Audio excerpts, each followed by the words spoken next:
Эти три волка познакомились с семейной парой в момент крайней нужды. Они очень голодали в лесу, так как, будучи маленькой стаей, они были не так эффективны в охоте. Тот день, когда Андрей встретил их во время прогулки по лесу, они никогда не забудут. Андрей был поражен, когда перед ним появились эти три волка. Конечно, волки в тот момент воспринимали человека не как друга, а как возможную добычу. Но все изменилось, когда Андрей вместо того, чтобы убежать, достал из своего рюкзака сочный свежий кусок мяса, который он принес, чтобы покормить других животных, с которыми недавно познакомился. Однако оказалось, что эти волки нуждались в еде гораздо сильнее. Поэтому он с радостью положил мясо на землю и отошел назад. Обычный человек сильно бы испугался, увидев волков так близко, но Андрей был спокоен. Он знал, что эти животные просто голодны, и, если он предложит им еду, они проигнорируют его и пойдут к еде. Они даже будут ему благодарны, так и случилось в этот раз.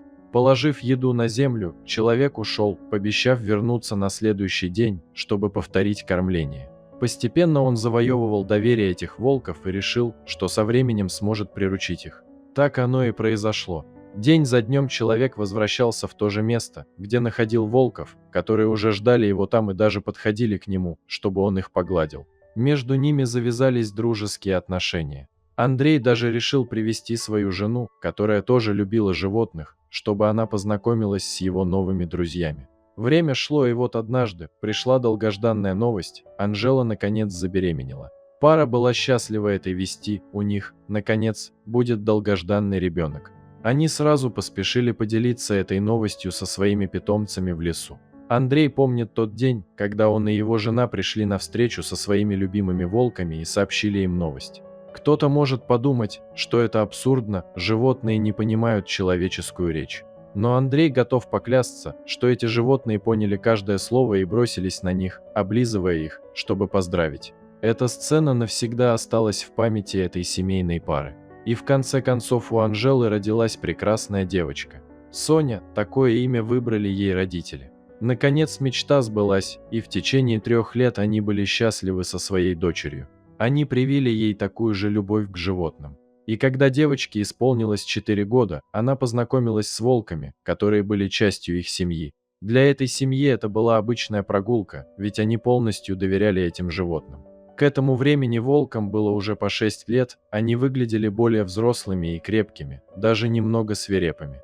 Но стоило Андрею появиться, как они вновь превратились в мягких щенков, которые обрадовались возможности познакомиться с маленькой девочкой. Под присмотром Анжелы и Андрея они позволили Соне поиграть рядом с собой. Они бы никогда не причинили ей вреда. Это повторялось на протяжении всего года. Эти животные очень привязались к девочке, а девочка к ним. Для этой семьи стало традицией каждое воскресенье после церкви навещать своих верных друзей. Однако, эта история принимает драматический оборот, когда в 5 лет Соня заболела. Родители девочки были в отчаянии, не зная, что делать. У нее был жар, рвота и диарея, поэтому они решили отвезти ее в больницу, там приложили все усилия. К сожалению, Соня была объявлена мертвой. Это разбило сердце супругов. Они не могли поверить, что она ушла от них. Ее тело было передано родителям, и опустошенная семья организовала похороны девочки на местном кладбище. Туда пришли все жители деревни, включая друзей и родственников, чтобы разделить горе этой семьи, зная, как они боролись, чтобы Соня появилась на свет. Когда все закончилось, они вернулись домой, думая, что их жизнь уже никогда не будет прежней. Прошло 5 часов, когда им сообщили, что волки вырывают могилу их дочери. Пара удивилась, как такое возможно. Могли ли это быть те самые волки? Они тут же отправились туда и обнаружили людей, пытающихся остановить волков, которые действительно оказались их знакомыми. 2 рыли землю, а 3 стоял на страже, демонстрируя агрессию к любому приближавшемуся. Андрей не мог поверить своим глазам, зачем они это делают. Все стало ясно, когда волки закончили и открыли гроб. То, что они увидели внутри, шокировало всех. Маленькая Соня лежала в слезах. Девочка потеряла голос от криков о помощи, которые никто не слышал, кроме этих 3 волков.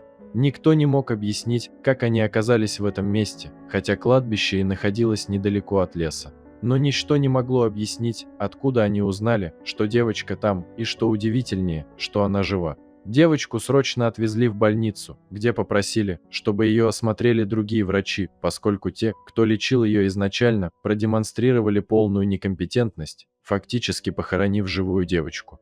В заявлениях СМИ генеральный прокурор штата заверил, что по делу этой девочки было возбуждено расследование.